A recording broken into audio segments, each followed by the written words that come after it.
Vijana wa Lotwa mko? Vijana wa Turkana mko? Mbona sikii sauti ya vijana wa hapa? Mko mko area?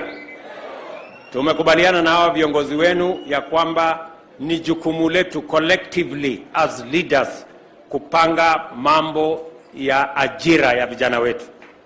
Hapa Lodwar tunaanza affordable housing. Nyumba 1000 ya kwanza nitakuja kuanzisha hapa kabla ya Disemba. Na mimi nahitaji vijana 1500 watakaofanya kazi hiyo. Vijana wa Lodwar mko? Ama nyinyi ni wale wa kuchagua jembe? Mtafanya kazi ile iko hapo? Ya pili, tumekubaliana na hao wabunge, kila ward tutaweka ICT hub, mahali ambapo tutaleta computers na baadaye tuwapatie digital jobs. Mahali utaweza kufanya kazi kutoka Lodwar, unafanya kazi, kampuni iko Marekani, unalipwa na dola na wewe uko hapa nyumbani. Nyinyi mnanielewa? Na jambo la tatu, mimi nataka mjipange. Tuko na nafasi ya ajira na nchi zingine nyingi kwa sababu ya professionalism ya wafanyikazi wa Kenya. Kuna nchi nyingi wanasema wako na nafasi ya Wakenya kufanya kazi kule Marekani, kule Ujerumani, kule Canada na sehemu zingine, kule UAE, kule Saudi Arabia, na atupeleki tena ati wale watu wa kufanya kazi ya domestic.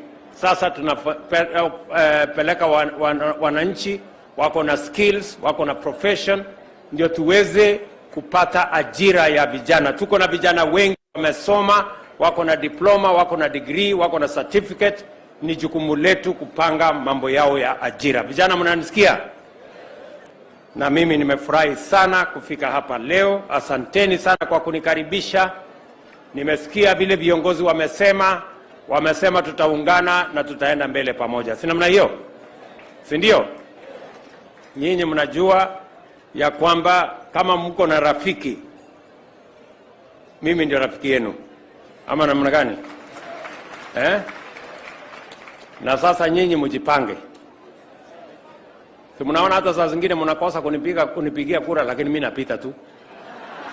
Sasa mbona mnasumbuka kwa sasa mimi kura na napita? Si kwa sababu ya maombi? Mtaniombea? Mtaniongezea kura juu ya maombi ndio tupeleke Kenya mbele pamoja? Hebu nione kwa mikono wale wanasema ni kweli hivyo. Basi mimi nawapenda sana, nawatakia heri, nawatakia baraka ya Mungu. The 2023 Tobong Lore Turkana Cultural and Tourism Festival is officially opened. Thank you very much.